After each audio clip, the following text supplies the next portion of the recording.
شیخ صاحب ان 2 مہینوں میں اگر یہ ڈیٹ نہ ملی پھر کیا کریں گے؟ پھر کیا سیاست ہے تحریک انصاف یا آپ کی؟ اسی تنخواہ پہ کام کریں گے جی، اس کے ساتھ ہی کیا کریں پھر اسی تنخواہ پہ کام کریں گے، شیخ صاحب ویسے یہ کہ میں کا شکریہ تسی اے نہیں کہتا کہ پھر انہاں دے نال اس طرح خوار ہوا چلے یہ لائٹر نوٹ پہ یہ شیخ صاحب لائٹر نوٹ پہ پھر اسی تنخواہ جناب پھر اسی تنخواہ پہ کام کریں، اسی طرح بھی کام.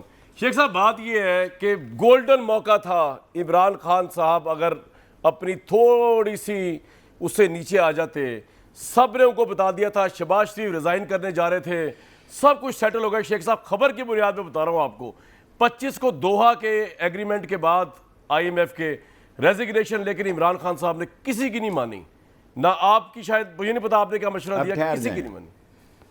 سر دیکھیں میری گزارش سنیں، جب میاں والی سے پہلے یہ طے ہو گیا تھا کہ یہ فیصلہ ہو جائے گا، میاں والی کے جلسے سے پہلے، یہ آپ نے بہت اہم سوال کیا، ساری قوم اس کو سن لے. میرا میاں والی جلسے میں جانے کا ارادہ نہیں تھا، میں گیا کہ اس تاریخ کا حصہ بنوں، ٹھیک، جہاں عمران خان نے ڈیٹ کا اعلان کرنا ہے. انہوں نے ڈیٹ کا اعلان نہیں کیا. میں نے جہاز میں اس سے کہا کہ یار خان تو نے اعلان کرنا تھا. کہتا یار بات پرویز خٹک کی کچھ بات چیت ہے ایسی اور میرے سے. پھر میں نے پرویز خٹک سے بھی بات کی. پھر یہ فیصلہ ہوا کہ فیصلہ آباد میں یہ اعلان ہوگا. حوصلے سے سننی ہے یہ بات. جی جی جی. میں بائی روڈ فیصلہ آباد بھی گیا. ٹھیک. فیصلہ آباد بھی لوگ بیچ پڑے ہوئے تھے، یہ اعلان نہیں ہوا. پھر میں نے خان صاحب سے سیدھی بات کی. میں نے کہا یار خان، اس عمر میں بائی روڈ جاتا ہوں، تقریر ایک کرنی ہوتی ہے 5 منٹ کی، تو مجھے سیدھی بات بتا کہ تو نے اعلان کب کرنا ہے. اسی طرح میں نے اسے کہا. اس نے کہا شیخ رشید ملتان کے جلسے میں اعلان کروں گا. آلرائٹ، میں نے یہ انٹرویو میں کہہ بھی دیا کہ ملتان کا جلسہ ہے. میں گاڑی لے کے اس گرمی میں ملتان گیا. جہاز تو آج کل چلتا کوئی نہیں. وہاں بھی یہ اعلان نہیں ہوا. اچھا. واپس میں انہیں ملا نہیں. میں اپنے ہی موڈ میں اپنی گاڑی میں بیٹھ کے میں نے کہا رات لال حویلی پہنچ جاؤں. اگلے دن کور کمیٹی کی جب میٹنگ ہوئی 22 کو میرا خیال ہے، جی جی، تو خان صاحب نے 25 تاریخ ڈیٹ طے کی ہوئی تھی کہ اتنے میں محمود خان صاحب ان کے پاس آئے. انہوں نے ان کے کان میں یہ کہا کہ جی 28 اور 29 تاریخ کر دی جائے. انہوں نے ان کو پرے کر دیا. شاہ محمود صاحب نے بھی ان سے فون پہ کہا کہ جی یہ بڑی ضروری کال ہے. اس نے کہا نہیں، مجھے جو لفظ اس نے استعمال کیے خان صاحب نے، میں عرض کر رہا ہوں، انہوں نے کہا میں ٹرک کی بتی پہ کتنی دفعہ کتنے پیچھے لگوں گا. 105 دفعہ یہ واقعہ ہوا ہے جو میں آپ کے چینل پہ بتا رہا ہوں. اچھا. 105 دفعہ ڈیٹیں دینے کا یہ فیصلہ ہوا جو کہ آگے ہوتی نہیں. اور اس میں سب سے بڑی رکاوٹ تھے آصف زرداری صاحب. آصف زرداری صاحب بڑی پلاننگ کے ساتھ چل رہے تھے. فضل الرحمان صاحب کو انہوں نے آگے ساتھ رکھا ہوا تھا اور انہوں نے یہ کام نہیں ہونے دیا جو کہ ہو کے رہے گا. دنیا کی کوئی طاقت اس معاشی بحران کو جو قیامت میں آج پنڈی شہر میں دیکھ کے آ رہا ہوں نہیں روک سکتی. ایک ہی حل ہے کہ انتخاب کرائے جائیں اور اسی سال کرائے جائیں، اکتوبر میں ہو جائیں، ستمبر میں ہو جائیں، اور لوگوں کو ایک فیصلے کی قوت ملے. اور ان کی بے وقوفیوں سے اگر امریکہ اعلامیہ نہ بھیجتا تو شاید عوام میں اتنا خودداریت کا اور غیرت کا ریئیکشن نہ ہوتا. شیخ صاحب آپ نے بڑی انٹرسٹنگ بات بتائی. میری ایک جملہ بنا دیں، ایک جملہ بتا دیں. میں جب نالا لئی کے دن ریٹائر ہونے کا اعلان کرنا چاہ رہا تھا، جس دن عمران خان نے افتتاح کرنا تھا، کیونکہ مجھے اپنا حلقہ بڑا ڈسٹرب نظر آ رہا تھا کہ لوگ میرے ساتھ اس طرح نہیں تھے.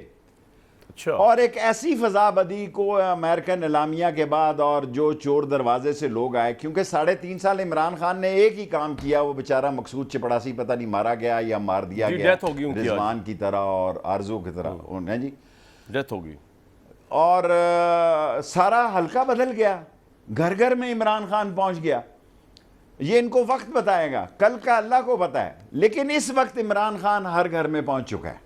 شیخ صاحب ہر گھر کی آواز بن چکا ہے. جو آپ فرما رہے ہیں نا خٹک صاحب والی بات، وہ تو جس دن لانگ مارچ انہوں نے کال دی ہے خان صاحب نے 25 تاریخ کو، 25 مئی کو، اس دن بھی میں نے خبر بریک کی تھی کہ پشاور سے ہیلی کاپٹر اڑ کے گیا ہے جس میں اسد عمر صاحب، پرویز خٹک صاحب اور شاہ محمود قریشی گئے ہیں اسٹیبلشمنٹ کے ترلے منتے کیے, ہمارے مذاکرات کروائے, آپ آگے چلیں, لیکن وہ پھر بات کیونکہ لوگ نکلے نہیں اس طرح, تو پھر وہ شہباز شریف اور زرداری صاحب وغیرہ جو تھے وہ اور تگڑے ہو گئے, انہوں نے شاید آگے بات نہیں وہ کر سکے. خیر دھرنا نہیں ہوا, تگڑے ہو جائیں جی, وہ تگڑے ہو جائیں.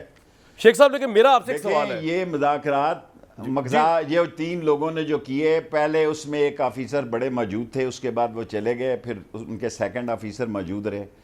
میں نے کل 1 to 1 ملاقات میں خان صاحب کو کہا, خان صاحب 15-20 دن اور لینے دو, ان کو اور ذلیل ہونے دو, 15-20 دن اور یہ لے لیں, یہ 25 تاریخ تک لے لیں.